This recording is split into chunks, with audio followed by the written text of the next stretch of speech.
All right. What is going on, everyone? Hello, welcome. Happy Monday. Well, at least as happy as we can make it. And sometimes that just means getting together with your peeps, with your community. This is our Monday night online open mic presented by the Barbed Wire Open Mic Series here in El Paso, Texas. My name is Richie David Marrufo. I will be your MC and host tonight. Welcome, welcome. If you've been here before, great to have you back. If this is your first time tuning in, this is an open mic night. And like any other open mic night, if you want to perform, all you have to do is sign up. In this particular case, this open mic caters to poetry, prose, storytelling, and music. So if you do any of those things and want to share a little something that you've been working on, maybe a piece that you've written recently, or even a piece that you found from years ago and that you want to dust off, then yeah, that's the place to do it. We also do welcome something we like to call the cover poem. Because if musicians can do cover songs, so can we. And it's a really great way to introduce everyone who is listening, who's attending, to perhaps a new poet, maybe a new favorite poet. And some of these guys never miss when they choose a performer and a poet. The cover poem is fun because it's something that you're currently reading or that applies to a holiday or what's currently going on in the world. And oh my gosh, there's a lot going on in the world. So yeah, people here to come together in unity. We are, like I said, based out of El Paso, Texas, but because this is online and the magic is Zoom, we do have the opportunity to connect with people from all over the country, all over the world. All we ask of you guys is because this isn't a traditional open mic like at a venue in person, we can't see you guys, the audience. So, one of the things that helps a lot is to know who's listening, who's here. So all I ask is if you guys are hanging out with us and listening on YouTube, watching on YouTube, then just say hello in the live chat. We have a little live chat going on just to the side of the screen over there. Did I point the right way? It's always hard to kind of keep track of that. Uh, yeah, there's a live chat. And it also depends on what device you're using. Because if you're on mobile, it's probably down there. Anyway, look around. You can see some people scrolling. Say hello. A lot of the performers and poets here in the Zoom room with us also like to hang out there. And if you are an EPCC student looking for the Tejano Passport code, then there are instructions in the description of the video as well. In addition, there's all sorts of links, including our new Substack, which, by the way, it's April, guys. This is our first online mic of April, and April is Poetry Month, National Poetry Month. So if you're celebrating, this is also a really good opportunity to write new material by challenging yourself, writing 30 poems in 30 days. That's the 30 for 30 challenge. Something that I've always wanted to do, but never really had the resources to do it before. I've always wanted to like encourage people who go to our open mics, who attend these, to submit their 30 for 30 poems. Obviously you can post them on your own, right? But I guess the thing is to like just kind of see what everyone else is working on. And personally for me, I've always had like anxiety about finality, like this isn't done. But I think the whole point of Poetry Month and the 30 for 30 challenge is just to get something started. Even if it's just a line, if it's a stanza, if it's an image, sometimes people start writing whole poems, right? The idea is to celebrate the process, the creative process, and the process of writing, and it's really fun to see what people are building from that. And again, a couple of warnings, try not to burn yourself out. Some people are trying to write like perfect pieces, and that's taxing. So take be easy on yourself. Otherwise, that isn't our Substack. I will post a link in the chat there. But anyway, I'm gonna try and be brief here. This is a really busy week for us. Okay, in addition to our online mic, Tuesday we're gonna be downtown again for Rosewood. Rosewood is our music and poetry open mic, aka Verse and Harmony. Come on through. The last one went really, really well. It was a lot of fun. Uh, so sign up starts at 8 p.m. Show starts at 9 p.m. That is downtown El Paso, 412 East San Antonio Street. I will be hosting and emceeing, but if you guys want to help out in any way, if you want to help with the stage setup, tear down, or just kind of help maybe in various aspects of the night from running sound, taking photo, taking video, then I'm always just looking for help for volunteers. Wednesday, we are going to have volume four. I think it's already volume four of our writers' night at Proof and Press. These have been really fun, and it is very community based. The writing workshop is very interactive, and it's really fun to see people from all kind of writing experience backgrounds and current points in their lives interact with each other Um, People who are currently in the MFA program at UTEP, the creative writing program, or undergrad, people who've already graduated, people who've studied other things, and people who just have writing as a hobby. It's cool to have all sorts of people interact and engage and workshop with each other's pieces. The workshop at that starts at 7 p.m. That's by UTEP Kern Place. Proof and Press is a pretty nice, chill little spot. The staff is really loving it, by the way. You know, the owners and the staff, they're writers themselves. So that's going to be Wednesday, writing workshop at 7, and then the writers open mic at 9 p.m. Okay. And then Thursday, check it out. Thursday, we are going to be on the Far East Side due to popular demand. People have wanted an open mic night, and not just any open mic, one of our open mic nights on the East Side. So we're going to be at Rally Point Coffee East. That's where we got to meet Ed Gonzalez, Mr. Jedi, for the first time in person. So that is going to be Thursday. Sign up, I think, starts at 6:30, 7-ish. That is going to be hosted by my friend Jez of the Pie Sisters, amazing, talented singer. Super short. She had to use a chair last time for some reason. I forget why. But yeah, come through and check that out. That is on the east side. By the way, you can find all these events on our calendar, which I will also make sure to post, which you can find on our social media. So if you follow us on Instagram, then you can see those posts there. And lastly, we are teaming on Friday. We are teaming up or collaborating with a group called EP Takes the Stage. That is, it's kind of like a very intimate singer-songwriter showcase. They've been having it at various venues around the city. And so this Friday, it's going to be a songwriter workshop, mixer and potluck. So an opportunity to just kind of meet other songwriters. That is going to be at 6 p.m. Friday, like I said, Friday, April 11th.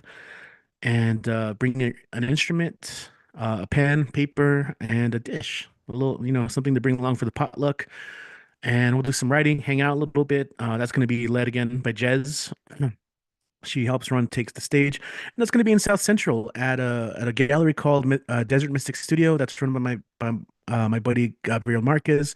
That is also the same lot in which we have Old Sheepdog Brewery the last Thursday of every month, which Kit usually hosts. So yeah, that's a full week. I know this is a really really long intro, but just kind of trying to keep you guys filled in. As always, if you want to be part of the 30 for 30 challenge, it doesn't matter if you've missed 7 days, right? You can join in anytime you want. And if you have been participating and drop out, don't feel ashamed. If you have to take a day or two off, then do that. Just if you write something, just send it our way. We'd love to share it with our peeps. All right. As always, this is the part of the show where I will most likely talk the most. Without further ado, sorry, my cat is being really loud and distracting me right now. We're gonna go and kick off the open mic, and someone who has actually participated in every single day of our 30 for 30 challenge, who also runs their own Substack.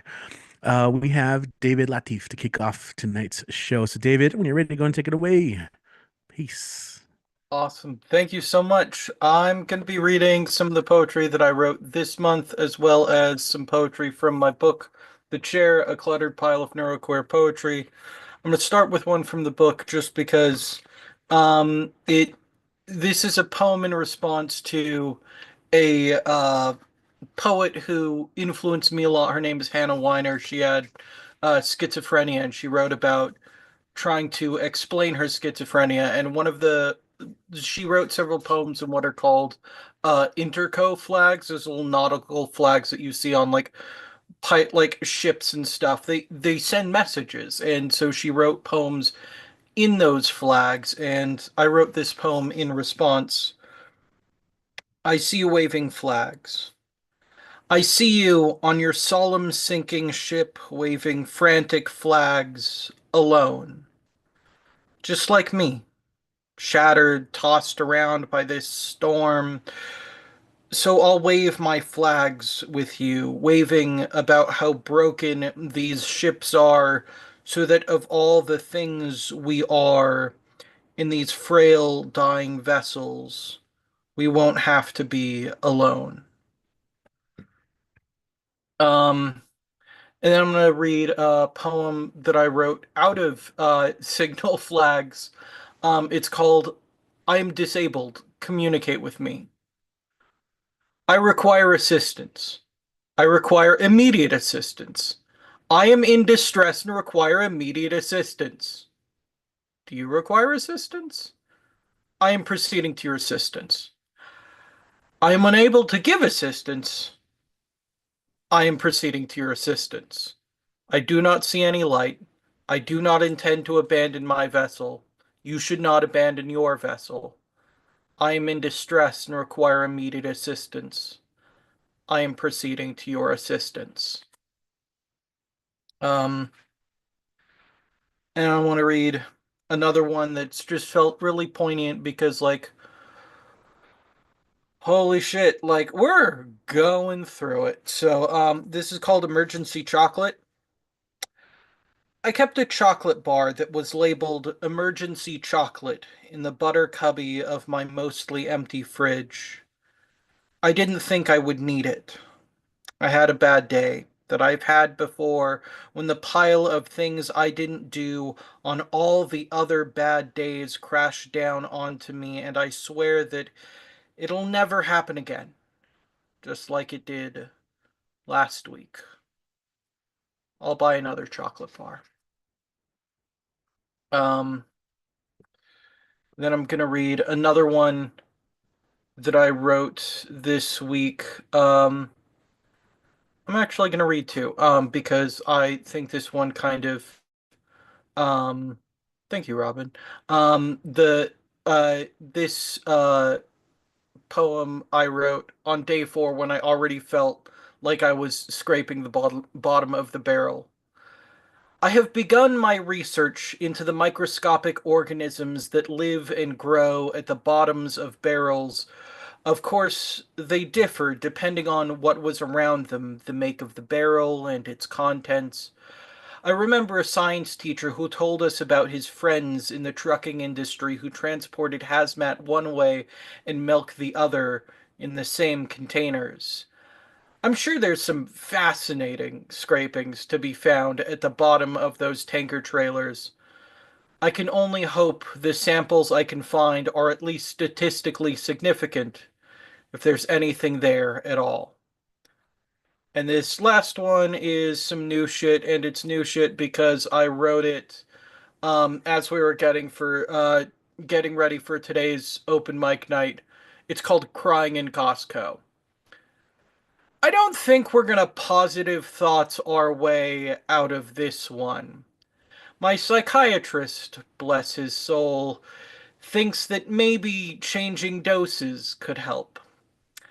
I think the only change that will help is, well, you know. I'm trying to stay positive anyway, which is harder than people make it seem.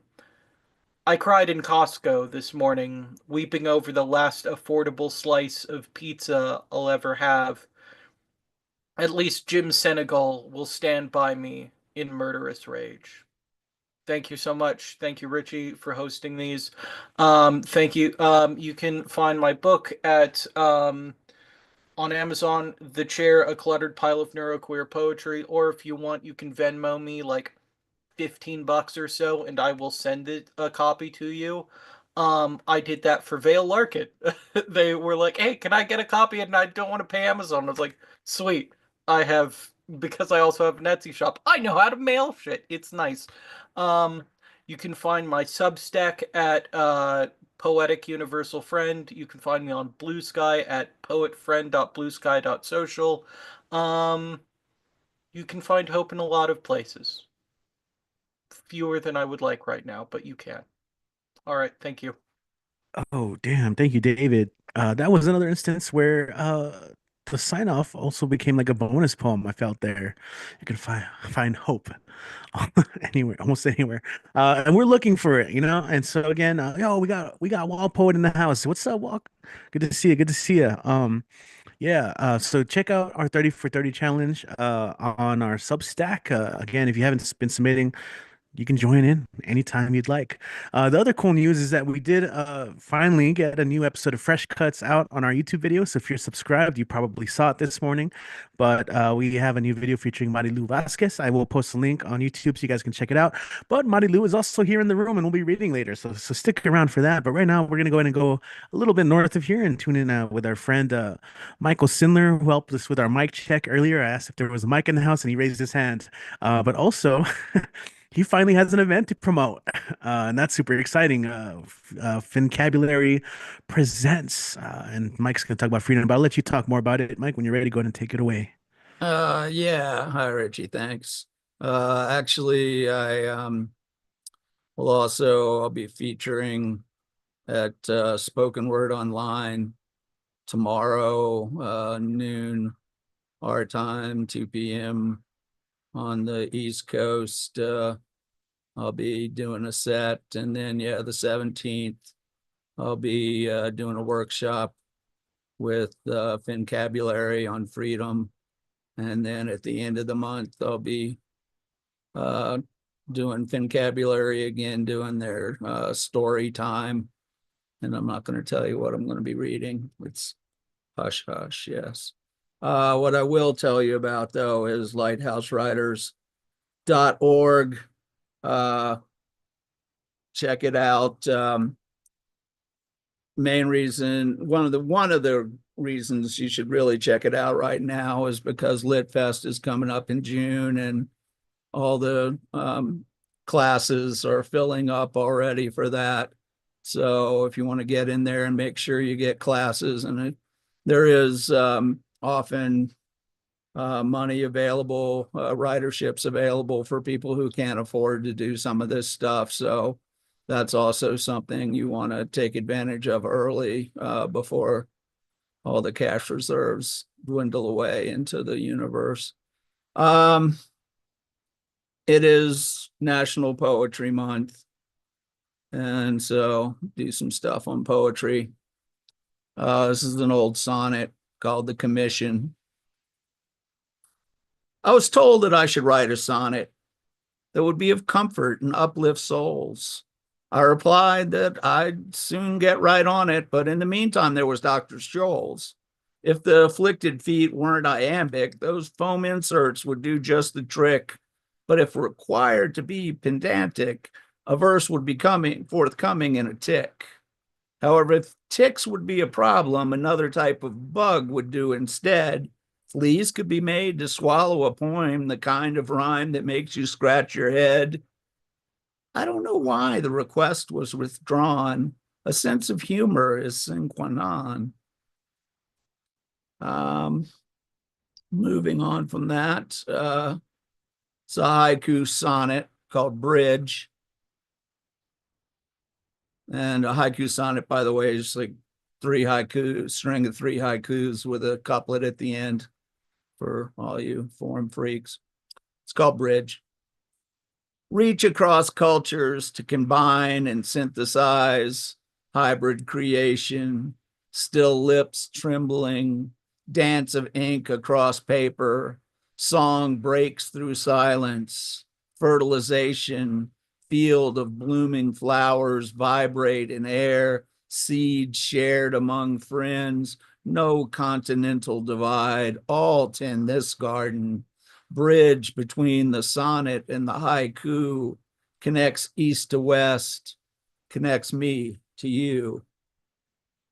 And I'm going to sneak one more little one in here called Poem for a Pen.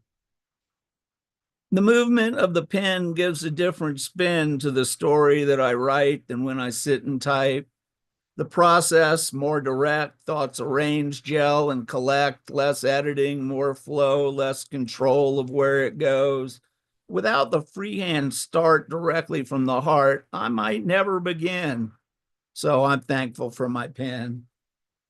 And yes, those are all old ones. And now I wanted to get through those fairly quickly because I have a couple of really nice pieces by really good writers that I want to do. And this first one, if it'll pop up here, come on, is by Howard Nemerov, and it's called Writing. The cursive crawl, the squared off characters, these by themselves delight, even without a meaning.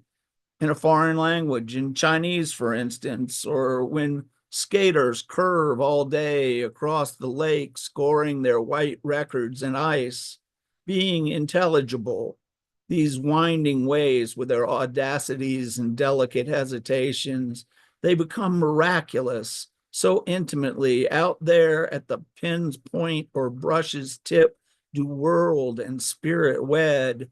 The small bones of the wrist balance against great skeletons of stars. Exactly. The blind bat surveys his way by echo alone. Still, the point of style is character. The universe induces a different trimmer in every hand, from the check forger to that of the emperor who called his own calligraphy the slender gold. A nervous man writes nervously of a nervous world, and so on. Miraculous. It is as though the world were a great writing. Having said so much, let us allow there is more to the world than writing. Continental faults are not bare, convoluted fissures in the brain. Not only must the skaters soon go home, also the hard inscription of their skates is scored across the open water, which long remembers nothing, neither wind nor wake. And now I'm going to do one by my favorite poet of all time, Langston Hughes, called Theme for English B. The instructor said, "Go home and write a page tonight, and let that page come out of you. Then it will be true." I wonder if it's that simple. I'm 22, colored, born in Winston-Salem.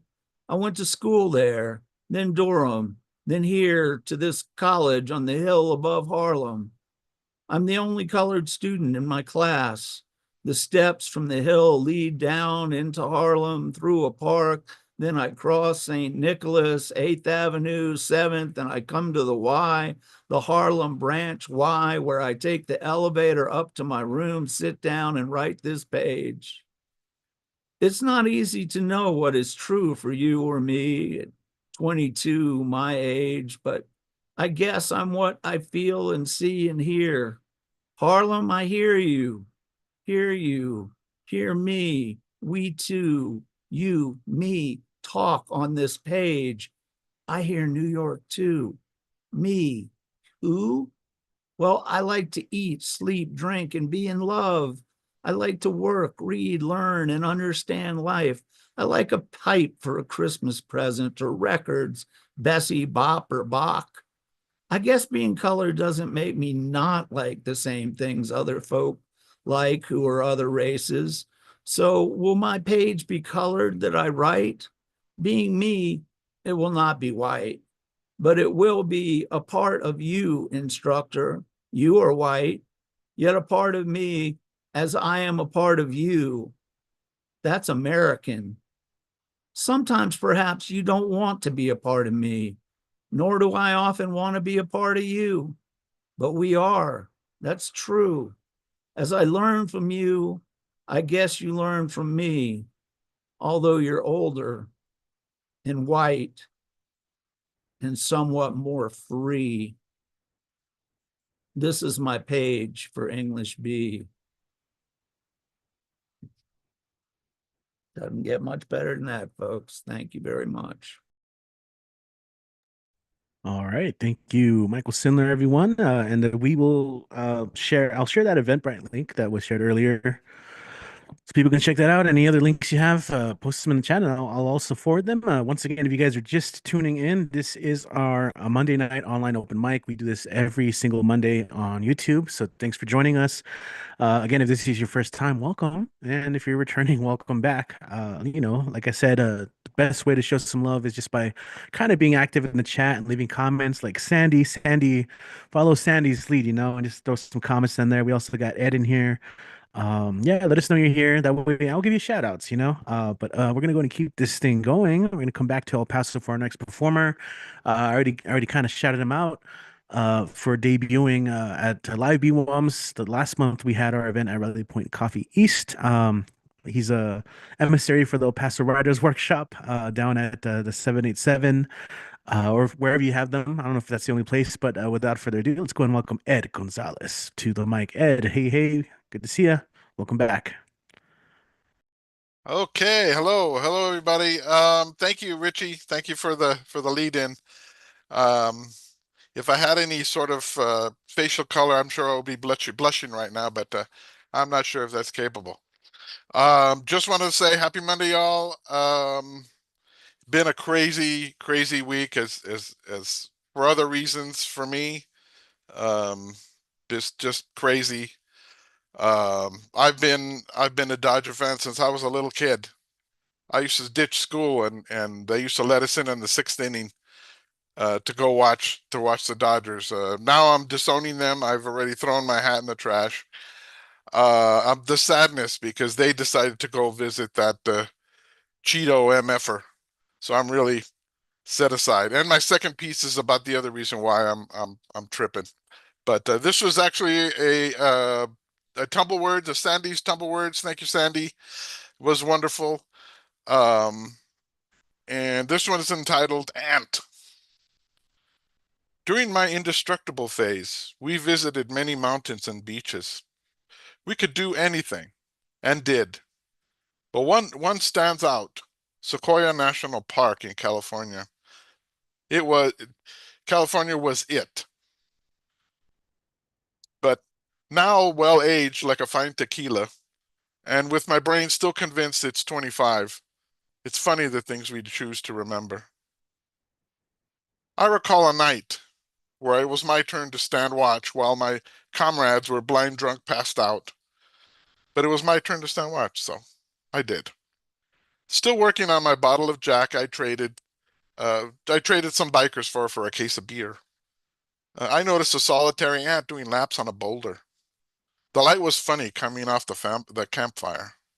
I watched and almost woke them up to show them, but nah, I got this. I chewed off a piece of jerky and placed it in the ant's path. We both munched, and I nearly choked laughing at my situation. I sat back as the ant took off with its prize. And I sat back, leaned back, and listened to the trees sing and the rivers roar. So that was my tumble words. That was awesome. As also, you can't go wrong with tumble words, I tell you.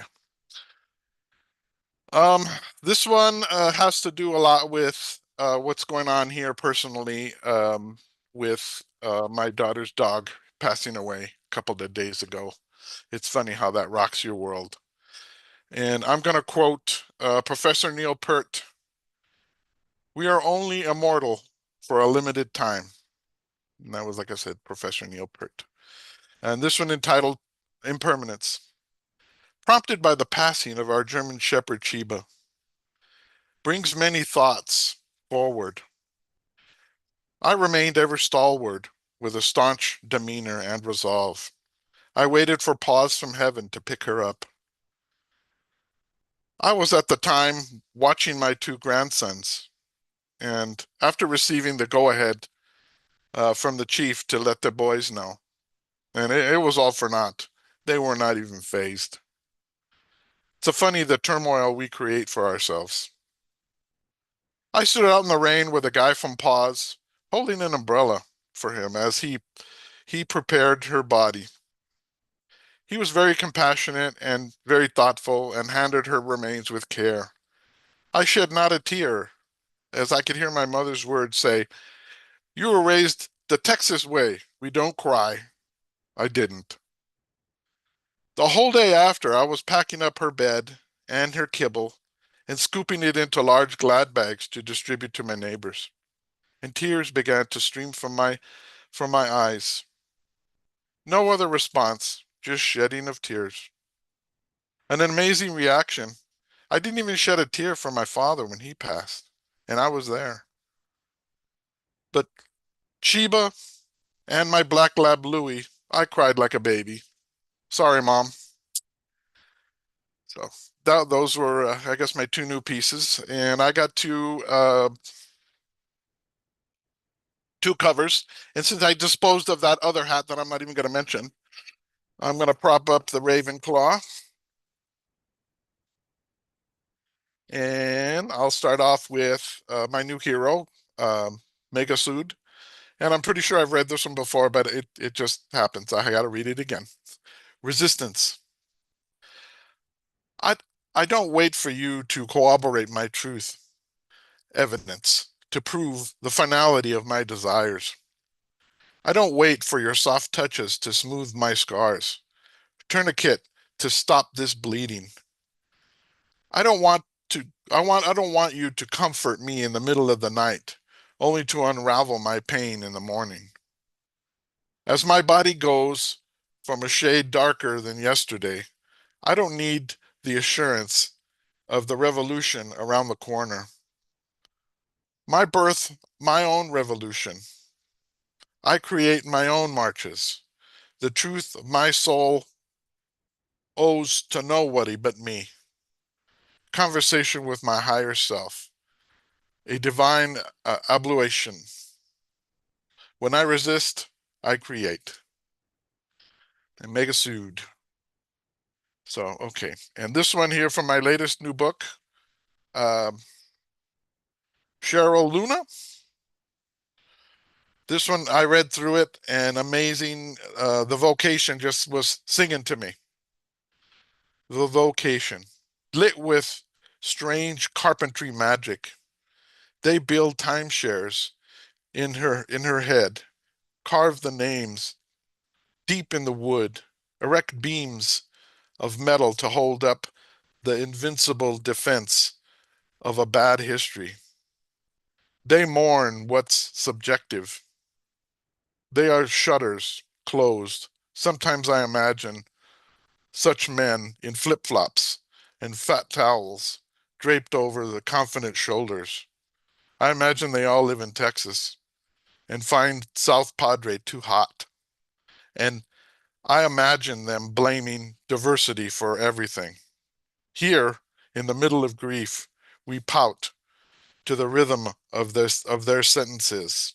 The sun hiss in their dreams. Soon such critics will meet daily for prayers. The Pharisees identify the guilty woman. They are gathering sticks for a witch burning. The curandera lit the fire of sighs, casts spells, burns sage, and sweats in a lodge, her own prayers flaming. Woof! Amazing stuff, amazing stuff, I tell you. Thanks to BWOMS. I'm really excited about Thursday, and I hope to see you all there at Rally Point. Super excited once again. Hopefully I can hold it together. And I'm looking forward to listening to more of amazing writing and reading. Thank you very much, everybody. Thank you. All right. Yes, as always, thank you, Ed. Thank you so much. And of course, we have Ed Potastic later in the show. That's two Eds. We're just missing an Eddie from having our Ed, and Eddie. If you know the show, you know the show. All right. So I've already name dropped our next performer as well. It's rare when she gets to make it on to the show, but we had a great time filming her poetry this past Friday, and now you can find it on YouTube. Once again, I will share the link. But joining us from the comfort of her home with some new shit, we have Marilu. Hey, buddy, how you doing? There you go. Hello. All right. Hi. Yes, new shit because I decided to take on the challenge of 30 for 30 for 3 days and then I stopped. But I will come back to it so I can share more maybe at the next Monday. This first one is called Marshall's Department Store. Doors open for a queen, steps and years ahead of me. She left a trail of flowers, curls, and silky fabrics. I recognized her. A mutual royalty, years and steps ahead, yet both of us queens. For children and the elderly and other queens, I often pause before a door, as I did for him. But he paused longer and nodded and smiled, a trail of his own curls, soft fabrics, yet hands like swords, guiding my royalty through the doors. 14-year-old? I praised the queen ahead, both by years and steps, curls like his. Then I apologized, not think, but apologize, as I walked through the doors. I wrongly paused as I do before children, but this queen did not raise a boy. Thank you. That's the first one. And this next one is called Adult Friendships. Marianne is simple and beautiful and simply beautiful. She waves at me with the same hand that feels like flowers on a vase in my house. She keeps her headphones in a Ziploc bag and her yoga mat tied by a shoelace in another bag. Simple and beautiful. She is no drama, yet she has drama. Chisme from her daily news and Don, our nation's boss. Don't tell him about my job. Cash under the table cleaning houses because cleaning Walmart for 40 years was not enough. Her simplicity and beauty not enough for Dawn. The screws on her back and the scars on her wrist not enough. 40 years not enough. I want to see more of you, I confessed one Thursday night, sweating and not from yoga class. She paused. I sweat more. Then she agreed as she tried to save my number, a bright screen, big font. She couldn't. So I helped her and tried not to leave sweat on her screen. Oh, Marianne, how I love thee. How I love 70-something-year-olds. And this is my friend Marianne from yoga class, whom I have written about before. She's just mesmerizing to me. Okay, this last one I wrote is called The Heart of a Home. I visit homes for a living. I thrive in encountering Devil's Triangle apartments tilted with violence, stained with pain, kissed by poverty, ugly by sight, judged by fright. The body of an undesirable home, but inside a heart, a family whole. I thrive in encountering a bleeding yet pumping heart of a dilapidated home via a loving mom, hair in a bun, hands busy with love. A smiling baby that kissed me at first sight, the promise of a lifetime ahead of more sloppy kisses and smiles bright. The smell of canned food made a delight, nourishing just by sight. The fur of a cat or a dog left behind on my scrub pants, the type of touch I like the most. The one that grants a memory to savor, the type of touch that leaves behind a lasting flavor. Rundown homes with hearts of gold, the family inside I get to serve and observe and absorb. I have the best job in the world. Thank you. And I'm gonna read now. Oh my goodness, I'm so excited because I got my hooked. I got my hooked. And this look, it's like has this okay. Sandra Cisneros is my favorite writer probably out there. I get a lot of inspiration from her, and The House on Mango Street is my favorite book by her. And she writes about daily life, really, and makes it powerful and amazing. And that's kind of where I'm at now, just writing about daily life. So I want to read one from her. She doesn't write poems, she writes vignettes, but they're very poetic. So, okay. This one is called Hairs. Everybody in our family has different hair. My papa's hair is like a broom, all up in the air. And me, my hair is lazy. It never obeys barrettes or bands. Carlos' hair is thick and straight. He doesn't need to comb it. Nenny's hair is slippery, slides out of your hand. And Kiki, who is the youngest, has hair like fur. But my mother's hair, like little rosettes, like little candy circles, all curly and pretty because she pinned it in curls all day. Sweet to put your nose into when she is holding you and you feel safe. It's the warm smell of bread before you bake it. It's the smell when she makes room for you on her side of the bed, still warm with her skin, and you sleep near her, the rain outside falling and Papa snoring, the snoring, the rain, and Mama's hair that smells like bread. Thank you so much. Have a good night. Check out the YouTube video. It's some of my most vulnerable work out there, letters to my inner child. I hope that this resonates for people and it's healing for others as well. So thank you. Beautiful. Thank you so much, Marilu. And yeah, that's a good writing prompt. Letters to my inner child. Go check out that video if you have a chance. Glad you made it on. And again, I know so many people already said that's a killer hat. Looks so cool. Uh and Marilu like wore the coolest dress last Friday as well, like full of books. Um, yeah, so we're gonna go and keep this thing going and stick around in El Paso.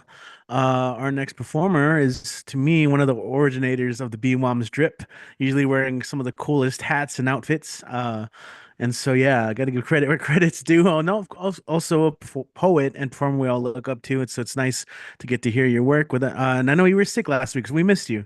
You weren't feeling well. So glad you're here. Without further ado, we have Robin Schofield back in Zoom room. Hey, Robin. Hey everybody. Hey Richie. Happy Monday. Happy whatever day it is in the future for you guys who are watching in the future. And yeah, I didn't wear a hat today because I fixed my hair after a week of being sick. So I'm gonna read 3 short ones and hope my voice doesn't give out. This one is called Ode to Coffee. I awake to your absence, longing for you, impatient for your rosy cheeks to bloom. Magic bean, something like love or electricity. Let your spidery fingers incite my brain. Let the white webs draw down. Oh, coffee, ignite the linguistic neurons. Cross the synaptic gap with only your black oars.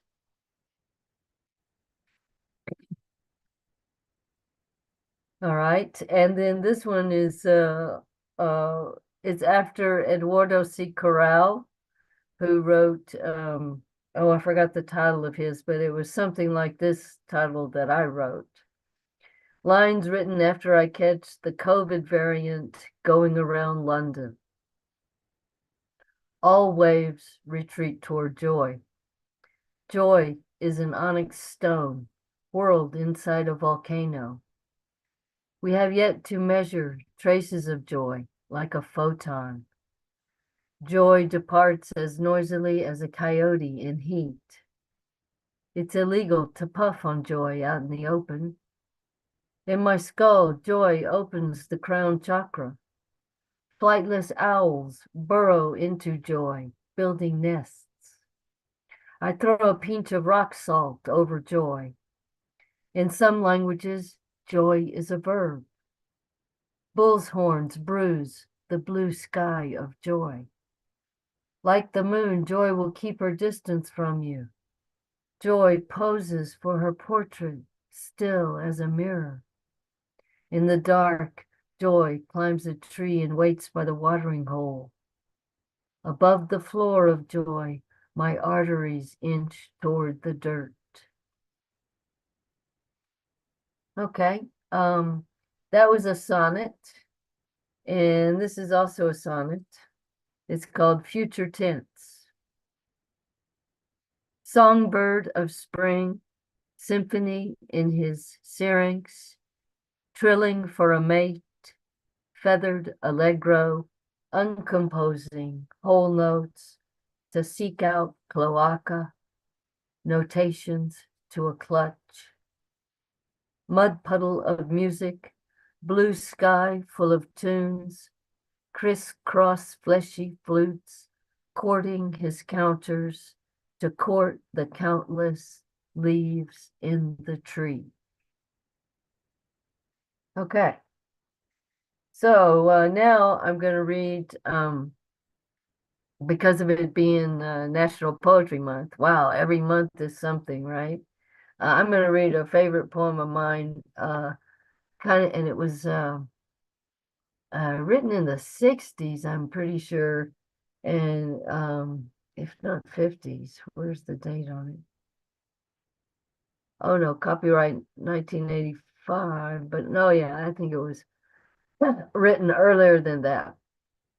It's Ars Poetica by Archibald MacLeish. So yeah, it became kind of a rallying cry in the 60s. A poem should be palpable and mute as a globed fruit, dumb as old medallions to the thumb, silent as the sleeve-worn stone of casement ledges where the moss has grown. A poem should be wordless as the flight of birds. A poem should be motionless in time as the moon climbs, leaving as the moon releases twig by twig the night entangled trees, leaving as the moon behind the winter leaves, memory by memory the mind. A poem should be motionless in time as the moon climbs. A poem should be equal to, not true, for all the history of grief, an empty doorway and a maple leaf. For love, the leaning grasses and two lights above the sea. A poem should not mean, but be.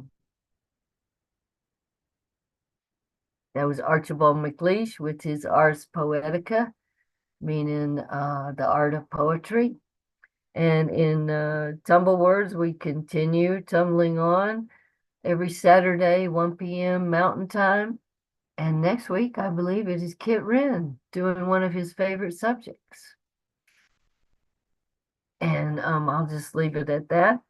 And even if it doesn't seem like your subject, you can still get a good poem just by going to Tumble Words. So that's my promo. Back to you, Richie. All right, perfect. Thank you, Robin. Tumblewords, always a great opportunity. And if you're not familiar with the concept, it is a generative writing workshop, which really the goal is just to get something down, get something started, right? And that's something a lot of us need, right? And so come check that out. Kit Ren, so who'll be reading later, we'll let you know more about that. Okay, so thank you, Robin, as always for that. And you're right. There's like something every month, and April is interesting because it not only is it National Poetry Month, it's also Jazz Appreciation Month, which is another kind of cap that I wear. I work with a nonprofit called the Jazz Exchange, and a lot of my poetry centers around jazz as a topic or a form.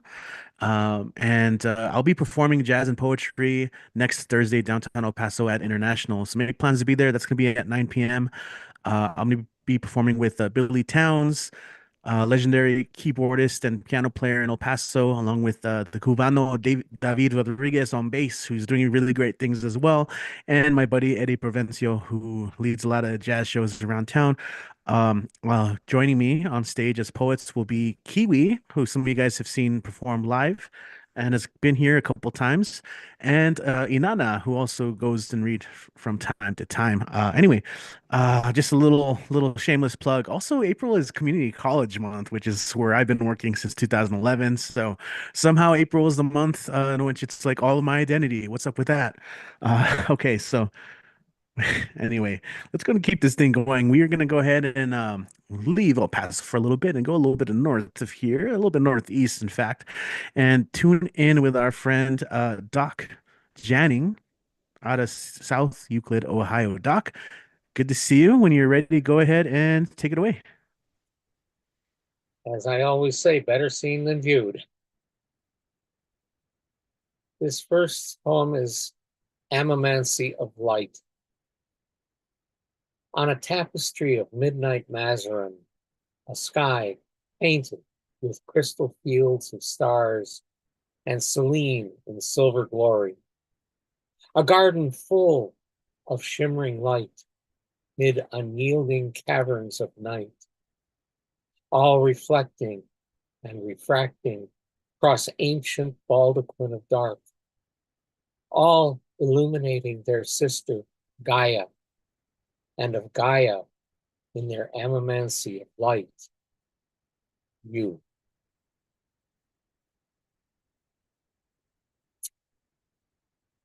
This is I Am Called. I am called by mountains, seas, and forests. I am called by stars, galaxies, and the multiverse. I am called by other worlds and dimensions and the infinity of time. They call to me in all the known and unknown languages of everywhere and every when. They call to me, "Tu nu monk," which means you're missing from us. They call me to a place of dreams, a place of love, a place of peace. They call me to a place amid the circle of all, to the place of karma's end, to a place where I become.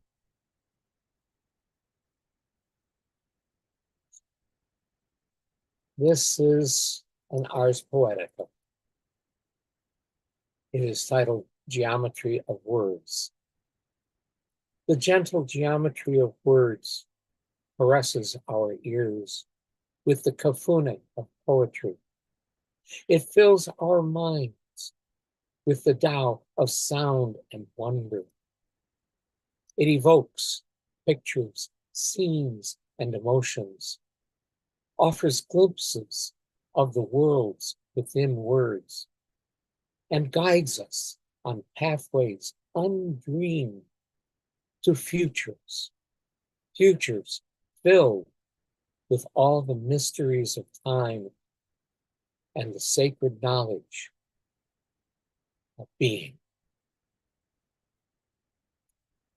And I will finish with something I've read before, which I'm afraid is going to be appropriate for some years to come. It's titled, I Sing Kaddish for America.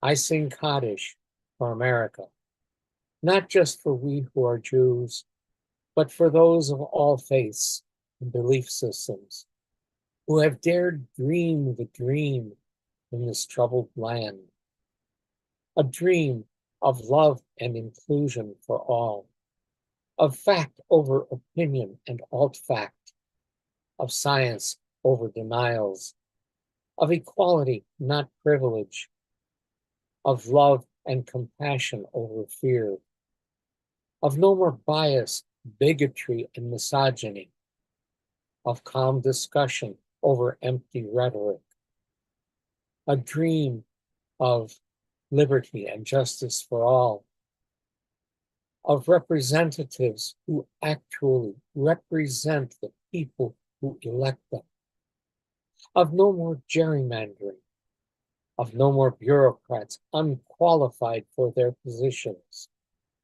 of no more freely available weapons of war on our streets, of no one going hungry, of everyone having adequate housing and medical care, of everyone having bodily autonomy, of everyone being well educated and capable of critical thinking.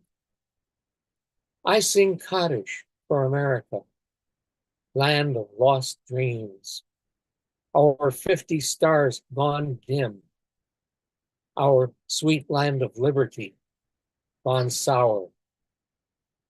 I sing Kaddish for America.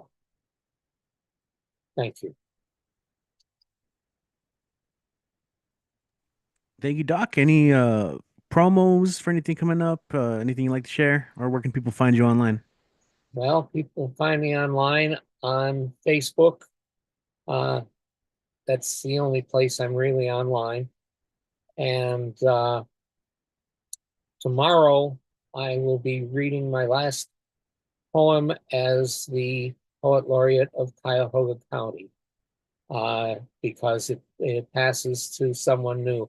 I don't know, even know who it might be. So yeah, that'll be about 3 o'clock tomorrow afternoon. And I've written a poem of place for the occasion. And on Saturday, I hosted a gathering and reading of all poets laureate at our local library. I've been doing it's the third year I've done it, and I'm already planning for next year, and I already have someone who will take charge if I'm no longer available to do it.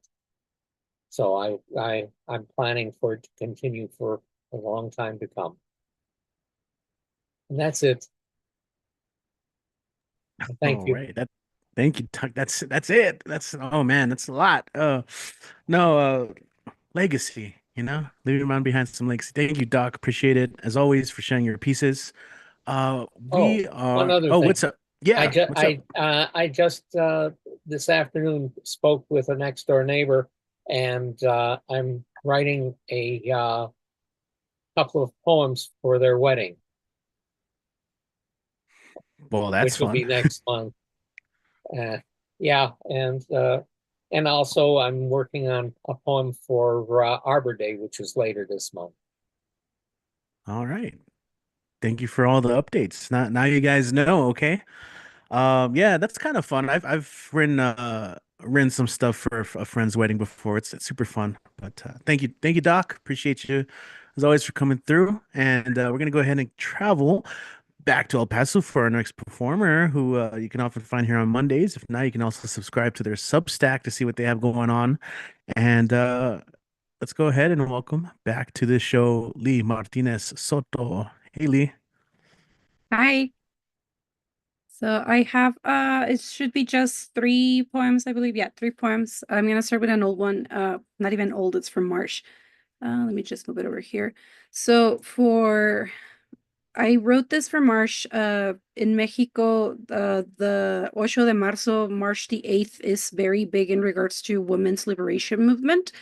And a lot of the protests are regarding the murdered and missing people, particularly women. So this one is called Si algún día no regreso. Si algún día no regreso, no gastes tu tiempo buscando mi cuerpo. Te prometo no estar esperando en él. Deja en paz tierra y escombros, tantos lotes baldíos, terrenos y ríos que pudieran ser las fosas de mis restos. Quizás solo encuentres, oh my God, cenizas derramadas entre muchas otras, cuyos rostros y nombres ahora viven entre sollozos y afiches. Si algún día no regreso, guarda tu luto entre tus puños. Raya, pinta, destruye y eleva altares sobre sus amados obeliscos. Derriba las puertas, rompe ventanas y hazlos tornar su mirada a los rostros de tus fantasmas. Ahoga tu llanto en el aliento iracundo de todas las madres, hermanas e hijas que gritan mi nombre y exigen justicia. Si algún día no regreso, corta cada dedo de cada mano, de aquellos que con su maldad han hecho tanto daño. Cercena las lenguas de aquellos quienes en complicidad sus crímenes en silencio han guardado. E ignora calumnias, mentiras, justificaciones que tornan la culpa del criminal al mártir. Si algún día no regreso, no calles, no temas, pues vivo en la fuerza de tu lucha enardecida. If one day I don't return, don't waste your time looking for my body. I promise you I won't be waiting there. Leave dirt and rubble untouched, the many vacant lots, lands, and rivers that could be the graves of my remains. You might only find ashes spread among many others, whose faces and names now live between howls and banners. If one day I don't return, keep your grief between your fists, deface, paint, destroy, and raise altars over their beloved obelisks, bring down their doors, break their windows, and make them turn their gaze to the faces of your ghosts. Drown your whimpers in the wrathful cries of all the mothers, sisters, and daughters that scream out my name and demand justice. If one day I don't return, sever every single finger on every single hand of those who with their evil have caused so much pain. Rip out the tongues of those who have been complicit of keeping their crimes hidden in silence, and ignore the slander, lies, justifications of those who will turn blame from the criminal to the martyr. If one day I don't return, don't be silent. Don't be afraid, for I will live in the strength of your fight. Then I have this new one. I wrote it as part of Last Humble Words with Sandy. She did a workshop on nature, and this is called Lila. Her eyes are bloodshot and wet with fresh tears. Out of the 52 plants and counting she keeps in her yard, one in particular is a culprit for her allergies, every spring without fail. La Lila, as my mother calls it, has stood tall at the front of my parents' house on the single remaining square of soil of the property, blocking the view from my brother's bedroom window and making the seasonal allergies spike up with those white and purple flowers. My abue planted it a year after I was born, commemorating the branching out of my parents' family from their house onto their new home. A sibling of sorts, it grew watching me play on the mud, baking cakes with the occasional leaf decorating the dry soil, breading at the top. It saw my first falls, fumbling feet, attempts at running back of the head to concrete wall from playing on the swing set unsupervised, blood over the floor after slitting my knee, rollerblading. It heard my first curses, majaderías y chingaderas, and oversaw first kisses, first loves, first heartbreaks, first departures, and permanent goodbyes. Within its roots, it holds the foundation of my childhood and an old Chihuahua dog's brittle bones. La Lila still makes my mother's eyes water, much like my life choices do, 35 years strong. Then finally, I have, in honor of National Poetry Month for this April, the poet that got me into poetry, his name is Jaime Sabines. And this is my favorite poem of him. It's called Qué costumbre tan salvaje. I'll read it first in the original Spanish and then on the translation that I did. Qué costumbre tan salvaje esta de enterrar a los muertos, de matarlos, de aniquilarlos, de borrarlos de la tierra. Es tratarlos alevosmente, es negarles la posibilidad de revivir. Yo siempre estoy esperando a que los muertos se levanten, que rompan el ataúd y digan alegremente, ¿por qué lloras? Por eso me sobrecoge el entierro. Aseguran las tapas de la caja, la introducen, le ponen lajas encima y luego tierra, tras, paletada tras paletada, terrones, polvo, piedras, apisonando, amacizando. Ahí te quedas, de aquí ya no sales. Me dan risa luego las coronas, las flores, el llanto, los besos derramados. Es una burla. ¿Para qué los enterraron? ¿Por qué no lo dejaron fuera hasta secarse, hasta que nos hablaron sus huesos de su muerte? ¿O por qué no quemarlo o darlo a los animales o tirarlo en un río? Habría que tener una casa de reposo para los muertos, ventilada, limpia, con música y con agua corriente. Lo menos 2 o 3 cada día se levantarían a vivir. What a savage costume this is, to bury the dead, to kill them, to annihilate them, to erase them from the earth. It is treating them treacherously. It is denying them the possibility of resurrection. I am always waiting for the dead to rise, to break the coffin and say happily, "Why are you crying?" That's why burials overwhelm me. They secure the lids of the box, lower it down, put slabs on top, and then dirt, one after the other, shovel after shovel, clods, dust, stone, stamping, compacting. There you stay, you won't leave. Then the wreaths, the crying, the flowers, the spilled kisses, they make me laugh. It's a mockery. Why did you bury him? Why didn't you let it dry outside until his bones told us about its dead? Or why not burn it or give it to the animals or throw it into a river? There should be a rest house for the dead, ventilated, clean, with music and running water. At least 2 or 3 every day would get up to live. And that is it for me.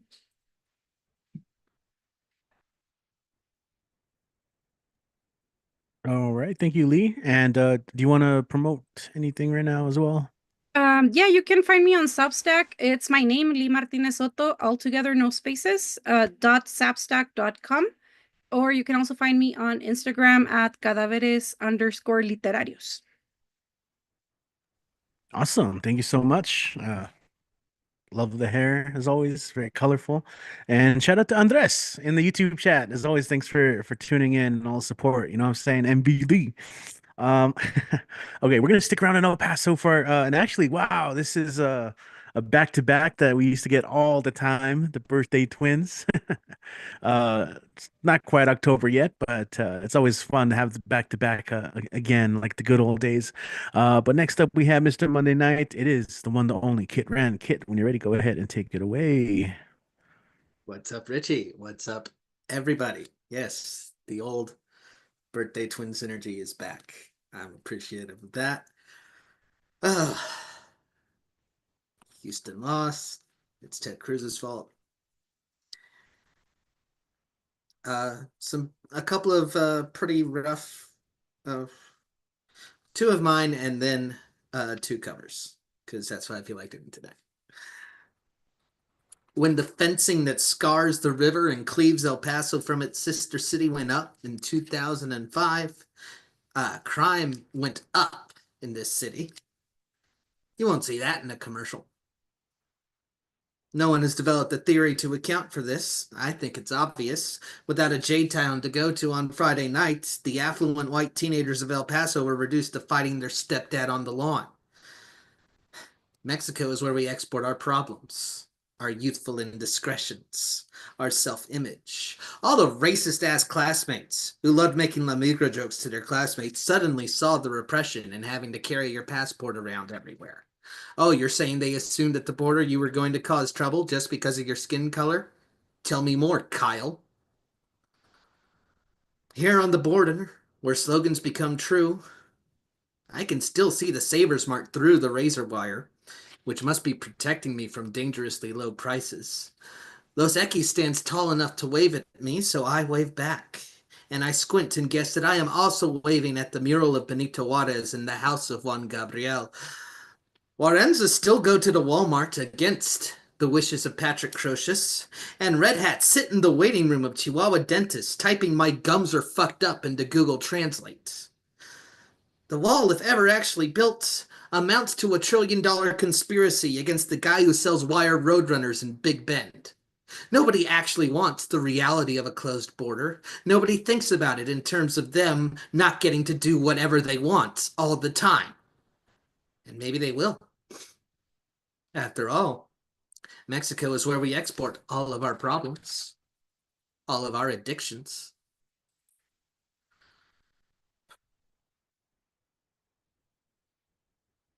Just not to diminish the economic turmoil, but I wanted to highlight something else these stupid motherfuckers are doing wrong that isn't line go down.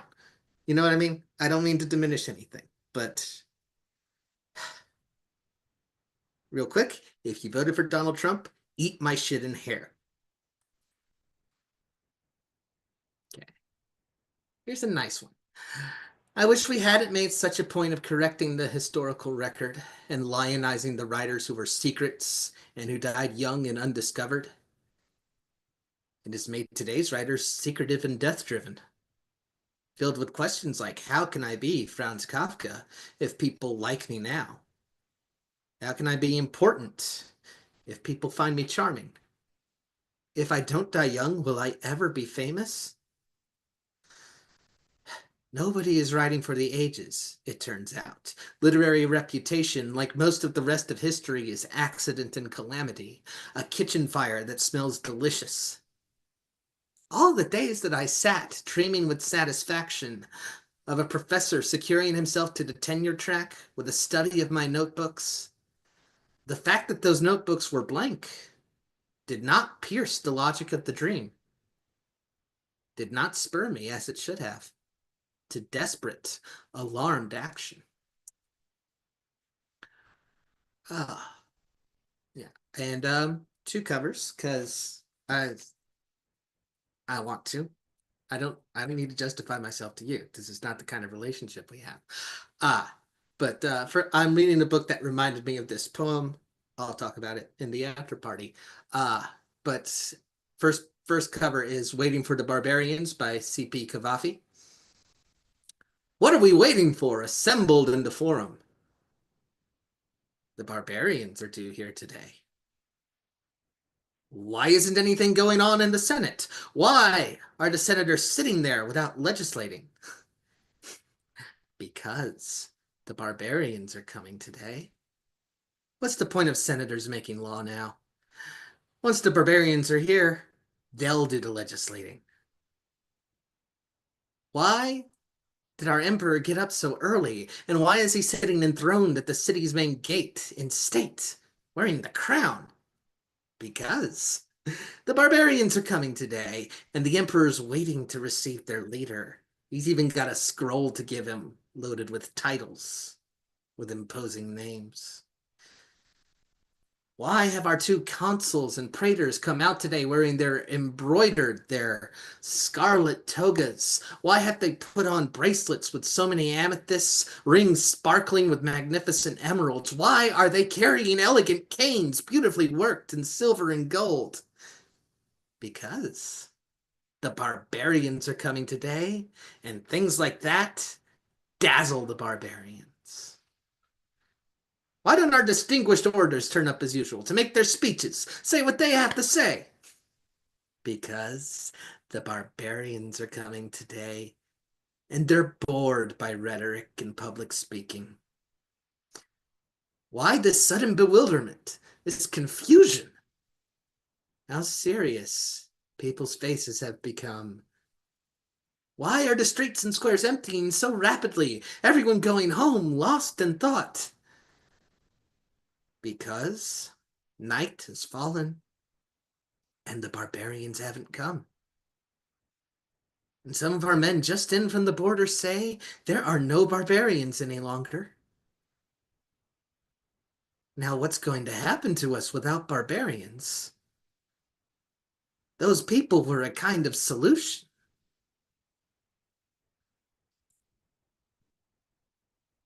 And a happier poem. Poem by one of my favorites. A poem by Elizabeth Bishop, written for another poet. It says, Invitation to Miss Mary Ann Moore.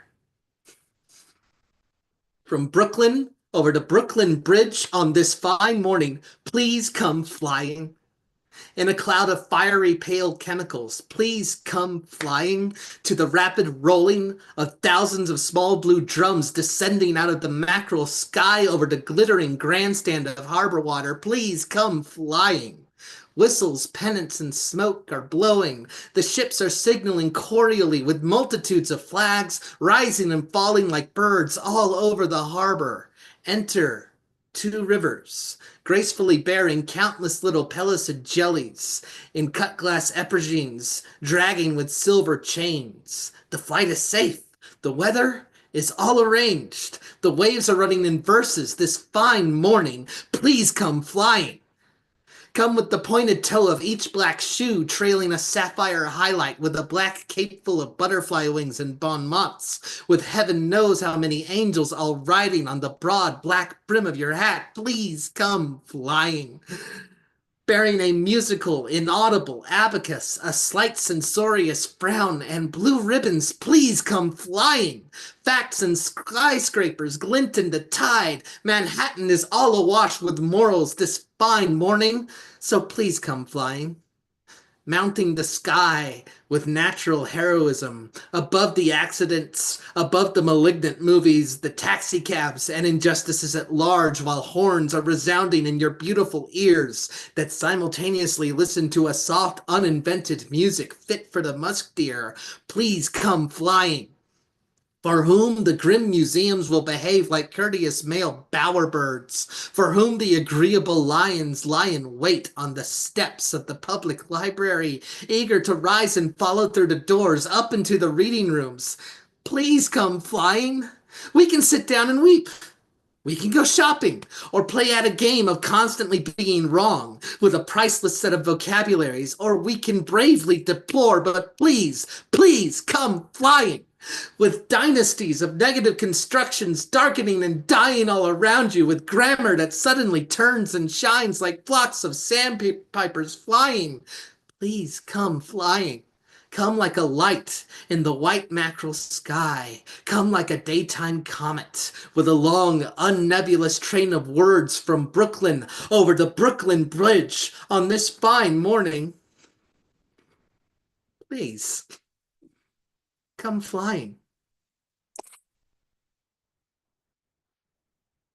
Yes. You can come fly with us on Saturday at the Tumblewords Project. Ooh, you'll get more transitions like this. I'll be taking the talking stick, and this one might be a little weird because I thought it would be funny, but now I have to write the damn thing. But I'm a big pro wrestling guy, and that's a performance just like this is. So maybe we can learn something from a closer study of it. So We're gonna get together. We're gonna cut a few promos. See how it goes. Better living through kayfabe is what I called it. So please come to that. Worst case scenario, you get to laugh at me and all my low culture proclivities. We'll be taking Easter weekend off, and then April 26th. Very excited. A first-time presenter, the great Sil Munoz. What is going to take us on with wounds to words. Always something to be useful because we keep getting in scrapes and we keep needing to heal. So come to Tumblewords. We'll make a few little platelets for you, turn them into poems. I just going to call my shot now and say I'll be hosting at Old Sheepdog on the last Thursday of this month. I'll be to as many different things as I can. I am, just look for me. I'm the guy in the hat. I'm not hard to find, and the incels have moved on to steroid abuse, so I can be a hat guy and it doesn't signal bad things anymore. So we'll toss it back to Richie. All right, thank you, Kit. Okay, let's go ahead and keep this thing going. We are going to go to another person who's been pretty active on our 30 for 30 challenges. If you've been checking those out, you can find them on Substack. He also runs just started a Substack, but he also has his Instagram, wallpoet82. Let's go ahead and welcome back to the show. It's really been fun reading your pieces as well. We got Wall Poet. What's up, man? Hey, what's going on? Yeah, I've been doing the 30 for 30 stuff. Probably the most consistent that I've been, but it's only been 5-6 days. All right, give me a second. So I got some of those, and then I have a revised one. So, all right. This one's called Nature Poet. This is from one of the 30 for 30s. All right. I don't typically write about seasons or the wilderness. I'm not a nature poet. I don't have regular conversations with the stars or the moon. I'm not that type of poet. Not holding it against any who do, but I'm not Thoreau. I don't get mesmerized by ants or live on Walden Pond. I don't feel one with a strong gust of wind. That's not what poets surrounded by the city do, or poets who know all the lyrics to Annie Up by M.O.P. do, or poets who fell in love with the grittiness of Miguel Piñero's A Lower East Side poem do. But I do literally lose my breath when looking at the top of snow-capped mountains in Bolivia. And I do get lost in the sound of pitter-pattering raindrops on top of my tent in the Shenandoah Mountains. When I was 8, I used to dive in a pile of orange sugar maple leaves and felt myself sinking into the earth. And in the winter, I could taste the cold whenever I take deep breaths. And I may not be a nature poet, but maybe just a little bit of nature still lives inside of me. And that was definitely me getting out of my comfort zone and trying something different. And I've been using Finbell's prompts if anybody's been catching them out. So it's having me do different stuff. All right. So there's another one. It's kind of goofy, but this one's called What If I Had a Time Machine? Ramblings at 5 a.m. All right. So last night I watched Back to the Future with my kids. Because it was a let's watch classic 80s movies type of night. Because the movies I grew up with make my kids think I'm ancient like hieroglyphics. Crazy, right? So this got me thinking, what if I had a time machine? Where would I go and what would I do? And who would I go with? Also, does it come with an instruction manual? And does it have a complimentary hoverboard in the back seat? These are the questions that keep me up at night, right as my ADHD medication runs out and don't have the time to do a refill. So if I could go back and see myself in the past, what age would I visit? Well, I think I'd have to go back to at least 20 years when I was at my performing peak. Maybe I'd pay myself a visit after a show and give myself a pep talk, words of wisdom like Yoda gives to Luke Skywalker, telling me, hard on yourself, you must not be. A present you must live, life you must enjoy. Forgetting to mention that the next year will feel like my performing career is crashing and burning like a race car in the Indy 500, or How about since the world doesn't revolve around me, I could think globally and prevent the 2004 tsunami disaster, where lives and communities were swept away in a single brush, and could warn all the countries affected, prevent a worldwide flood tragedy and whatnot. But then wouldn't that change the course of history? But wouldn't it be worth it? And if I could go to the future, I think I'd visit 50 years from now. But what if I'm dead by then? How does that work? This is stressful. Also, would there be any democracy left, or would it have dissipated like a glass of water left in the hot sun? Or would I realize that humanity has been replaced by robots? And worse yet, they have mastered chemical engineering, which means I would look in horror as I see an android on top of a Tyrannosaurus Rex. And the Tyrannosaurus Rex has a helmet, and the helmet is shooting lasers. At this point, I feel like I'm having a panic attack. But then my phone alarm goes on, and I realize it's 5 a.m. And I realize it's a Saturday. And I realize I've been wondering all this in a dreamlike state. So I turn to my side and go back to sleep. Another one of those phones. All right. There's another one I like. It's a short. This one called Alliteration with a Hint of Substance. I pen poems that release pent-up emotion, intertwined with a large dollop of imagination, purposefully preparing art that is both poignant and entertaining at the same time, placating to lovers of poetic flow, but still wishing to convey something tangible with profound meaning, or at least some meaning, or at least any meaning. So please excuse me as I bounce words off the page like ping pong balls, hoping something sinks in like a game of beer pong, while I attempt to juggle similes and metaphors like flaming swords, aiming to not burn flesh but flex poetic muscle while giving you someone to root for.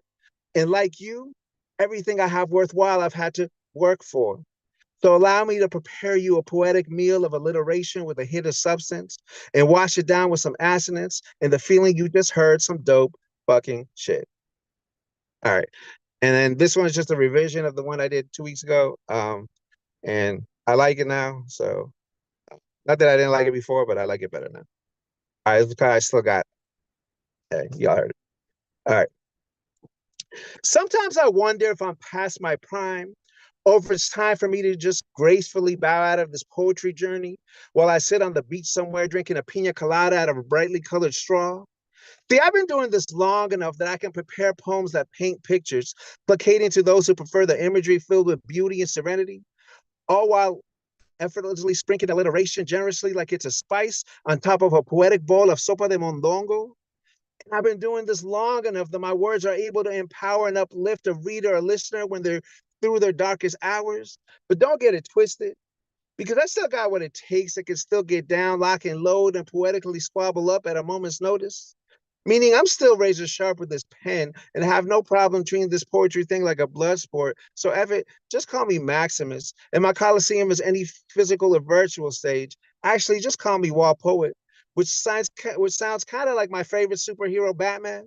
But instead of a utility belt and a cape, I carry around a backpack with poetry books, a whiteboard, and dry erase markers.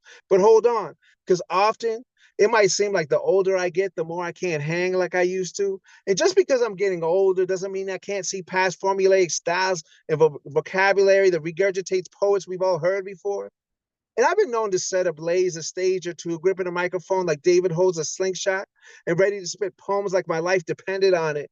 Because I was rocking stages when you were in elementary school, and I can't tell you much about the latest TikTok dances or use the term Riz correctly in a complete sentence.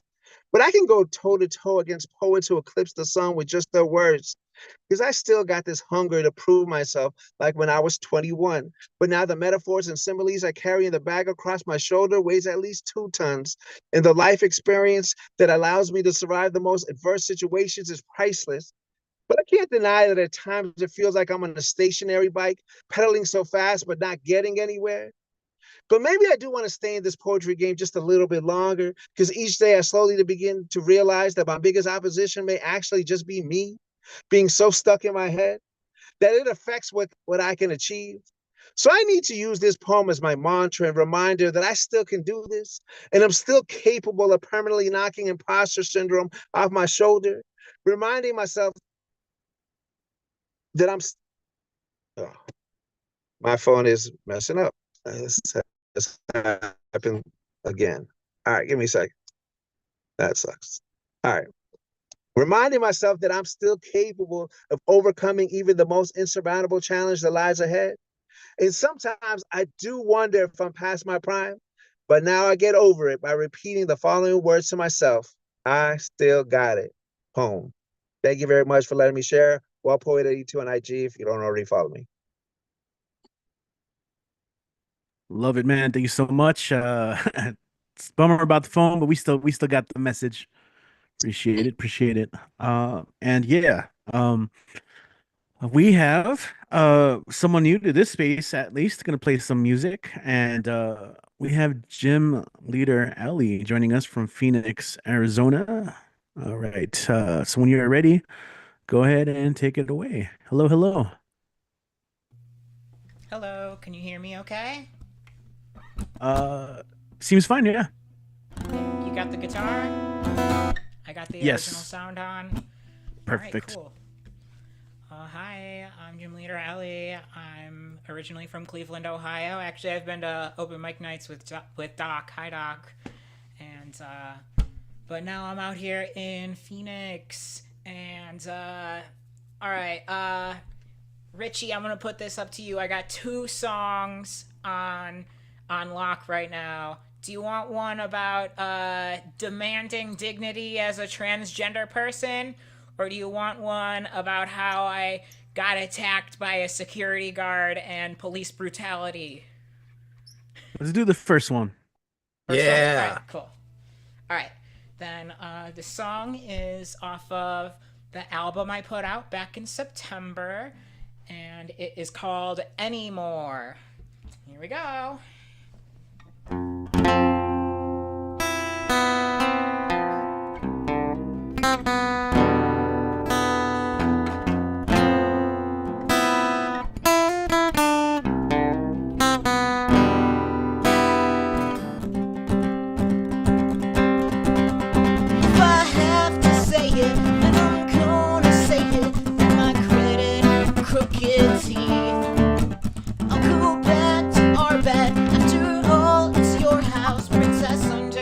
King-size wreaths.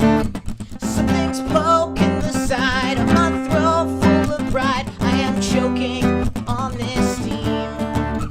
If I have to say it, then I'm gonna say it when you say it first to me.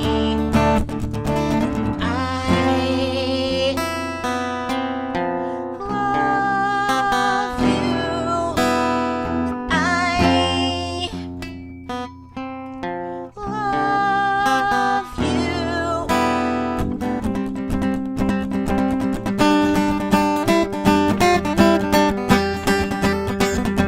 But you have to say what you say you never said. I can't tell if you're gritting your teeth.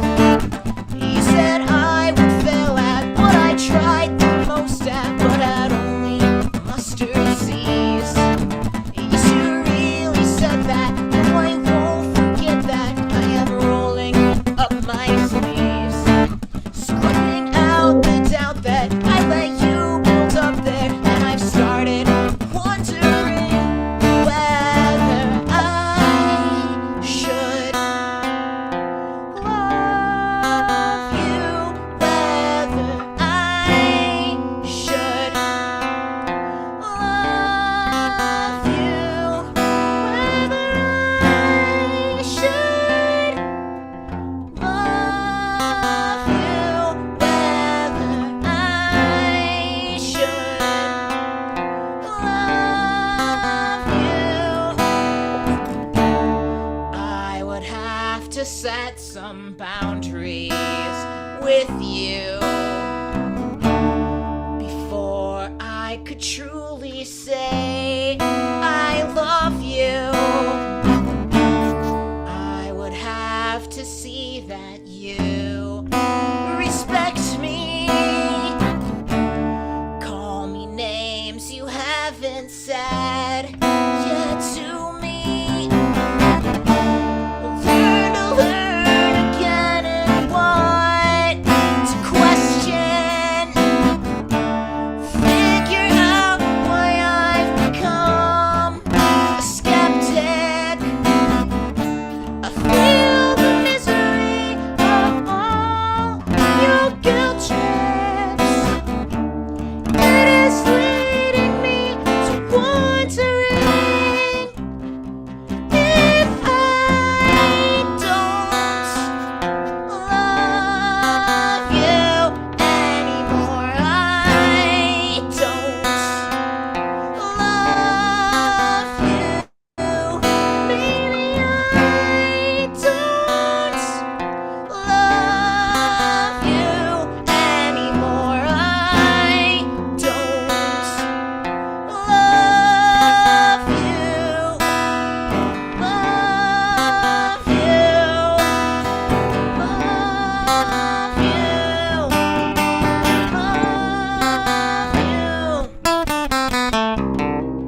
Woohoo! Thanks. By the way, you do have time for the other one if you want to share it. The other one's a little longer. I have a short one though. I can throw out a short one. Yeah, whatever you. It's up to you.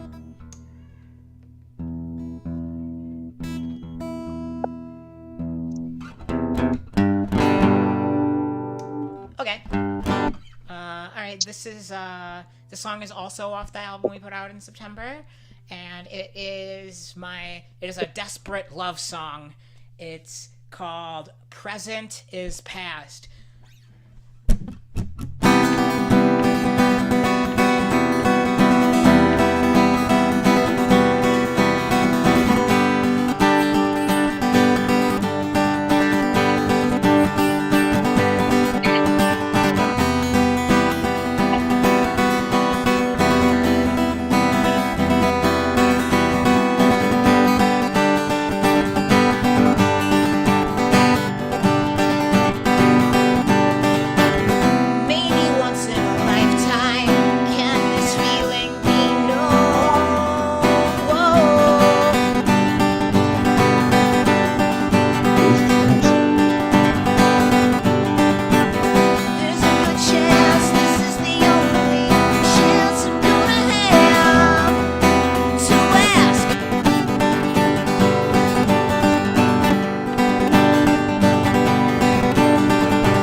Thanks, y'all. Yeah. Yeah, that was great. So good. I Awesome. shared your link tree. I don't know if there's anything else you want to promote or how people can support you online. Awesome. Yeah, so I used to hang out in the virtual open mic night scene during the pandemic, and I posted uh and I like hosted one for a couple of years, but I'm gonna host my first one in like 2 years this Thursday. Here, I'm gonna post the invite in the chat. Here you go. It's mostly for songwriters, but I'll have poetry. That sounds awesome. Yay, I see what Lee wrote. Thanks, Lee. Yay, thanks, everyone. Awesome. Yeah, glad you can join us, and thanks for that. Yeah, that post, awesome. Thanks for, and if you want to stick around, we're almost done. We do a little hangout afterwards too, if you want to tell us more about that. Cool. Yeah, Cheers. sure. Thanks for hosting us, Richie. Of course, no problem. That was super fun. Solid music. Okay. We're gonna go ahead and go from Phoenix, Arizona to Ontario, Canada, where our next performer will be performing their last name. I'm looking at the sign-up sheet and I'm just seeing that's how they signed up. It's okay. We got Cassie up next, and Cassie is joining us. Always such an enjoyable reader, a great listen. So Cassie, when you are ready, go ahead and take it away. Hello, hello. Hey, Richie. I have no idea what I put in the sign up thing, but that's okay. Okay. I'm going to go ahead and start here. This first piece is called I thought I had it right here in front of my face. Okay, this first piece is called A Knowing Rustle. What if all that comes out of this is sweat and tears, but no lifeblood? What if the bough breaks and all that falls to the ground is your limbs? Sorry. What if the bough breaks and all that falls is your grown limbs? What if we went climbing familiar trees, left the whiskey waiting tucked beneath a silky red scarf on the kitchen windowsill? What if the abandon we chase, tumbling in and out of familiar booze-soaked doorways into the arms of the indifferent night, is up there with the brazen bark? Maybe the wilding our fingers search for in the dark is busy rustling in the knowing leaves. Instead of burrowing indoors beneath blurred vision, perhaps if we sway with the trees, become one with their forgiving shoulders, they will shake loose the unease. All right. And this next piece is called Uncertainty Hasn't Killed You Yet, Maybe It Won't. Because you've been visited by it before, because you've seen a shiny-eyed child face each morning's light with a handful of curiosity, palm outstretched, offering it to the unfamiliar day. Because you too have looked many a strange morning in its mysterious hazy eyes and been pleasantly surprised at its glow as its glow fades behind you come a glistening sunset. Because you found beautifully brazen strangers kneeling next to you curbside when you least expected it, and again across from you at a candlelit table, draped with emboldened friendship, because you let uncertainty clamor alongside you and didn't let its monotonous racket break your stride. All right, and I have a couple cover poems here. This first one is called Reasons to Live by Ruth Awad. Because if you can survive the violent night, you can survive the next, and the fig tree will ache with sweetness for you in the sunlight that arrives first at your window, quietly pawing even when you can't stand it, and you'll heavy the whining floorboards of your house you filled with animals as you hurt and lost, I'm stumbling apparently. I'm gonna go back here. Okay, and you'll heavy the whining floorboards of the house you filled with animals as hurt and as lost as you, and the bearded irises will form fully in their roots, their golden manes swaying with the want of spring. Live, live, live. One day you'll put your hands in the earth and understand an afterlife isn't promised, but the spray of the scorpion grass keeps growing, and the dogs will sing with their whole bodies in praise of you, and the red buds will lay down their pink crowns, and the rivers will set aside their stones and ribbons at your door, if only you will let the world soften you with its touching. Okay, and then I have one more cover poem here, and this is called 11. Oh my gosh, words are hard tonight, friend. This is called Lemon Verbena by Tara Bray. I've come for guidance. Sit near and pick off an aphid.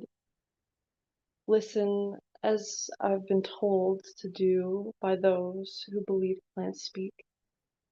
All season I've consumed your sweet oh my gosh. All season I've consumed your summer sweet. Flavor or tonic, I don't know enough to know yet. I have wanted, watered religiously, sitting in a sea of words. I pluck them like I have plucked your leaves for tea, attending to your slender silence. You're always mute, shepherding a temple's ghost of green.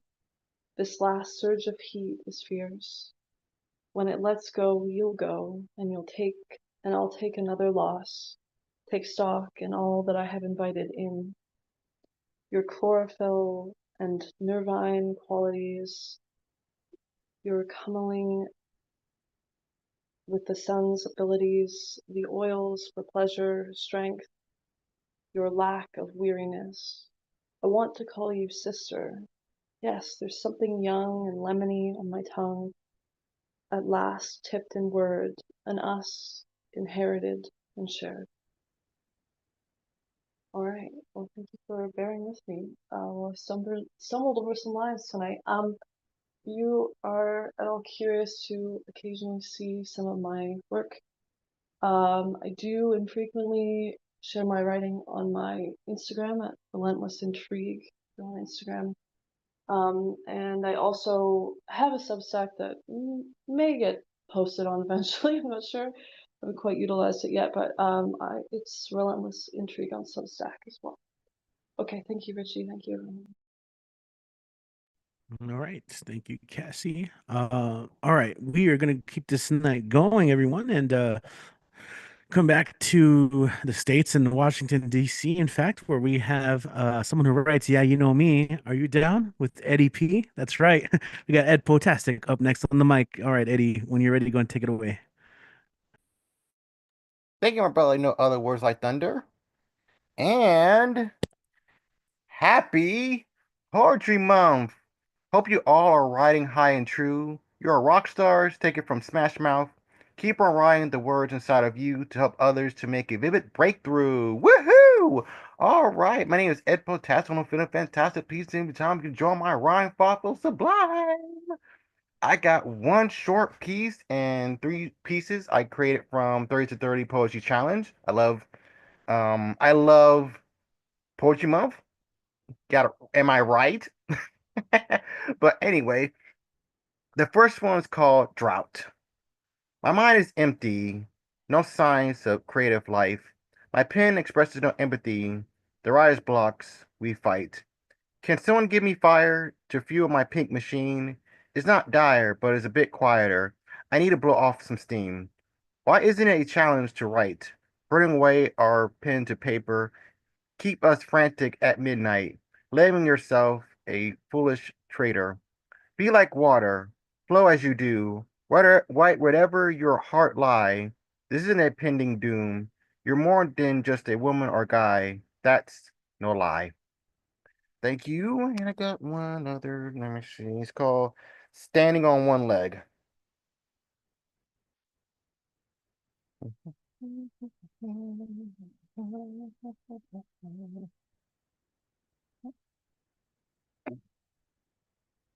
I'm going off balance, wobbling as a duck, maintaining my distance. I'm out of lay luck. I jump, jump, and jump. I'm still at the same place. Look like a crazy stump, with defeat down my face.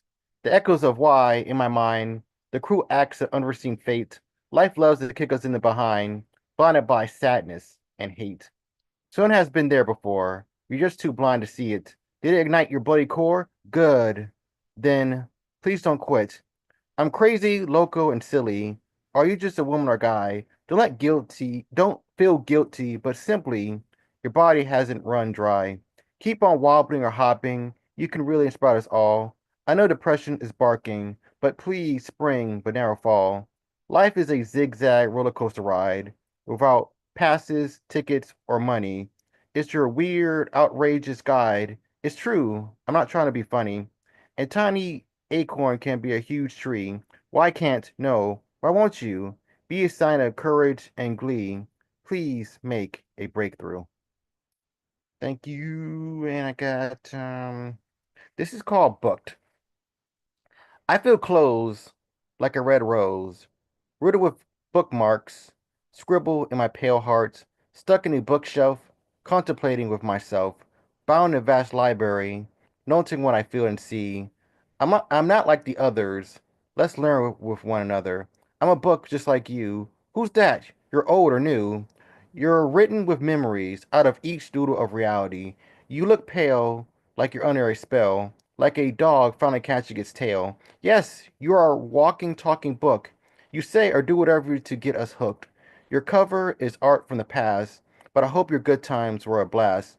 I know you feel kind of out of place, but it's your own personal grace. I know you feel stuck and overdue, but use your words to break through. I know you feel you're covered in dust, but what's iron without a little rust? You are written by a million tongues. Your story hasn't yet begun. You're thinking about this all while revolving around this ball. Please, book, don't stay empty. Why not fill up with poetry? Thank you. And my other one is called Vistigal Organ.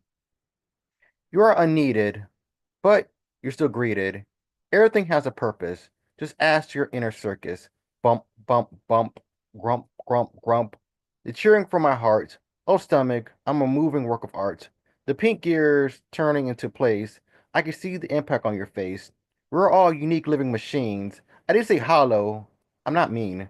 We need sleep to get energy. We think to express empathy. We eat to charge our batteries. We program to work in our factories. We do calculations in our head. We sleep mode when we go to bed. We scan material to gain more knowledge. We stop and freeze when we go to college. We are machines, yet we are all the same. What? Your logical or holy creator is to blame. Don't think of black and white, but gray. Please respond. Say what you need to say. Some say it's about blood and skin. How can you think that way, my friend? We're all the same if you turn off the lights. Some don't think, but fight, fight, fight. Some Terminators overload with narcissism. I think they need a new, updated system. We're all the same underneath our colorful shell. Hope this alarms your ringtones or bells. Thank you.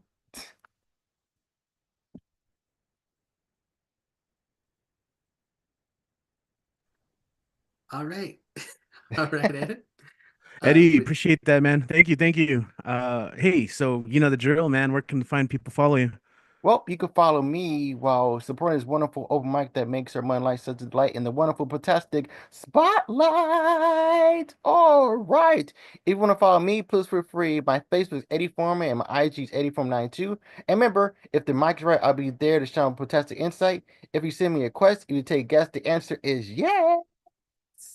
Hope everyone stay healthy, safe, and blessed. Now start spewing the one awards inside your chest. Now start feeling and doing and being your best. And always remember, you're more important than you ever know. Don't stop your flow and never stop your glow. If you don't know, now you know. How I love this show. Woo! Awesome, man. Awesome, awesome. And yeah, man, sing along if you know the words. You know, at this point, thank you, Eddie. Why did I switch caps? I'm not sure. But anyway, how's Dan doing there? What's up, Dan? Are you ready? Or do you need me to stall? Let's do this. We'll just do this thing. I might close out after you though, just as a heads up. All right. So without further Yeah, ado, I it know. is time for Mr. Dan, the man. When you're ready, take it away. Yeah, how's everybody doing tonight? Yep, that's not the light. Nevertheless, there's a change of address.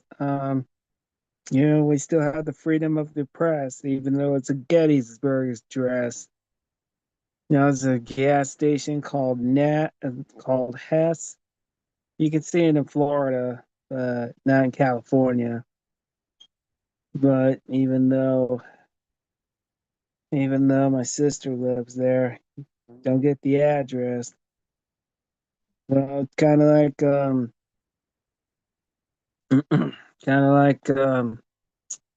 of reminds me of the Turnpike, Florida Turnpike. It's like an express. Well, but you won't find the Loch Ness because it's in Scotland. not fly the Air Express. Well, think it's time we call for a recess. Unless it's anybody's guess. Yep, SOS. Well, hope for success. Yep. In honor of National Poetry Month. We still got more to come. All right, for this light, no fight. Well, the March Madness already ended its fight, so we still have the light. Okay. All right, Richie, let's go ahead and call it a night. I'll see you next Monday. Oh, that was a hella quick one, man. Thanks, Dan. Usually do more to highlight what you have going on in the world. But yeah, thanks to everyone who obviously signed up and performed. Thanks to everyone who has been watching and listening. And again, like Robin alludes to, even though for us it is Monday night, those of you watching live, we know that. But I know a lot of people tune in during the week later on, and so for us, you are living in our future. Hopefully things are still going well enough. Here is a quick piece I wanted to read. It's a cover poem from my buddy Jose Olivares. This is from his first collection called Citizen Legal. He's a Chicano poet out of Chicago, and this is called Note. Rose that grows from concrete. The inspirational slogan wants you to believe you are a rose, but consider the emperor's muddy boot. You could be a rose or concrete. The record suggests the boot sees both as a welcome mat. We need a new metaphor. A seed is better, but when seeds grow, who gets the fruit? Fuck it. Be a rusty nail. Make the emperor howl.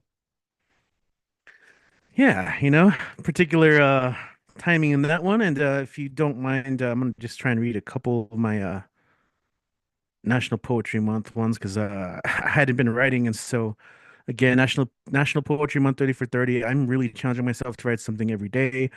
I really need to do that. So there's little pieces here and there. Like I said, I usually burn out. I think Walpole mentioned something like this. This is the most consistent I've been for a while as well. And I think hosting it for community kind of keeps me on task. So I'm working on the day 6 pieces. Some of you have already sent me day 7, and so there's still time to send me pieces for day 7. And I will be posting it on our Substack. But here's let's see. I'm gonna read a couple of these. They're short. Stand in street echoes of saxophone flutter, cascading lava of flowery etudes and desert mountain flow. Drum slaps pound and punctuate this auburn evening air as it slowly meanders into one solidified heartbeat. 2. Technique is a mix of instinct and don't blink or you'll miss it. Little beginnings everywhere. And everything is a wave, including you. All right, last one. And this has an epigraph from Yazin Bey. My restlessness is my nemesis. Night owl tactician, very strung out and mission wary. Check it. I take flight in the night due to lack of sleep. Full moon, full plate, too late, just keep 'em spinning. Heist of a million stars. I thought I'd know better by now.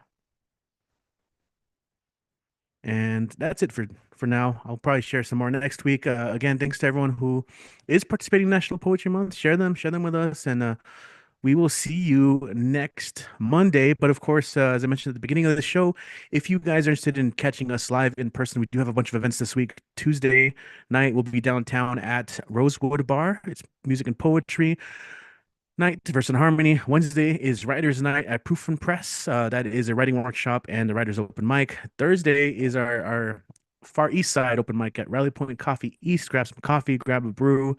Last one is super packed. We kind of went overtime, but Jez will be hosting that. And then Friday we have a songwriter. We're collaborating with EP Texas Takes the Stage for a songwriter potluck and mixer. So follow us if you haven't already, and we'll see you guys next time. All the love in the world for the live stream. Good to see you guys out here. My name is Richie, Dead Wall Ruiz on Instagram.